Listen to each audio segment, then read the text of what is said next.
সকাল থেকেই বজ্রবিদ্যুৎ সহ বৃষ্টি শুরু হয়েছে নামখানাতে। প্রবল বর্ষণে জলমগ্ন হয়ে পড়েছে একাধিক এলাকা।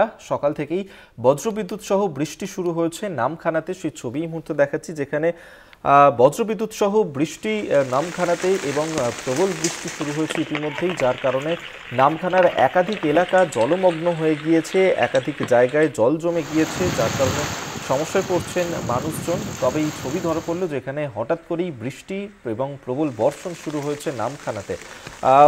যেমনটা হাওয়া অফিসের তরফ থেকে জানানো হচ্ছিল যে আগামী বেশ কয়েকদিন তাপমাত্রার পারদ কম থাকবে, কিন্তু প্রবল বর্ষণ শুরু হয়েছে এই মুহূর্তে নামখানায়। আমরা এই নিয়ে কথা বলবো। কোয়েল মণ্ডল আমাদের সঙ্গে টেলিফোনে রয়েছেন প্রতিনিধি, বিস্তারিত জানবো কোয়েলের কাছে। কোয়েল, একেবারেই অভিক, দেখো মাঘের শেষ হতে চলেছে আর এরই মধ্যে অকাল বৃষ্টিতে ভিজছে সমগ্র নামখানা ব্লক।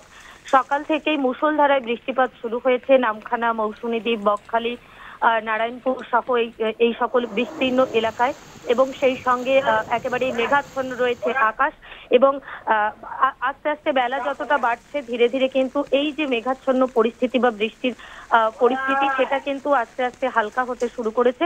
সেই সঙ্গে তোমাকে জানিয়ে রাখবো, শীতের সময় সচরাচর বৃষ্টি হয় না। স্বাভাবিকভাবেই ধান চাষিরা, অর্থাৎ এই শীতকালীন মৌসুমে যে বাসন্তিক ধানের চাষ করা হয়, সেই চাষিরা প্রবল সমস্যার মুখে পড়েন। মূলত কৃত্রিম উপায়ে সেচ ব্যবস্থাকে কাজে লাগিয়ে এই সময়, শীতকালীন সময়ে কিন্তু চাষিরা ধান চাষ করে থাকেন। সেক্ষেত্রে নামখানার বিস্তীর্ণ এলাকা, সেখানে কিন্তু এই বাসন্তিক ধানের চাষ করেছেন বহু চাষি। বিঘের পর বিঘের মাঠ, সেখানে কিন্তু একেবারেই জলের অভাবে ধানের চাষ ক্ষতির সম্মুখীন হচ্ছিল। স্বাভাবিকভাবে আজকের এই মুষলধারায় বৃষ্টি, অর্থাৎ ঘন্টা তিনেকের বৃষ্টির জেরে একটুখানি কিন্তু দুশ্চিন্তা কাটলো চাষিদের মাথা থেকে। কারণ যে বৃষ্টিটা হয়েছে এই ধান চাষের ক্ষেত্রে, অর্থাৎ শীতকালীন মৌসুমে ধান চাষের ক্ষেত্রে তাদের ব্যাপকভাবে উপকৃত হয়েছে তারা, এমনটাই কিন্তু জানাচ্ছেন চাষিরা। এই মুহূর্তে মেঘাচ্ছন্ন রয়েছে আকাশ, বৃষ্টির পরিমাণ একেবারেই কমে গিয়েছে। ধন্যবাদ কোয়েল তোমায়। কোয়েল মণ্ডল আমাদের সঙ্গে টেলিফোনে ছিলেন প্রতিনিধি।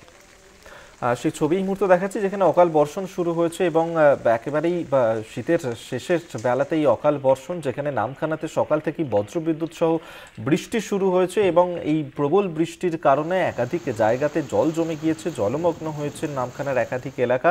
তবে এই মুহূর্তে যদিও বৃষ্টিপাতের পরিমাণ কমেছে।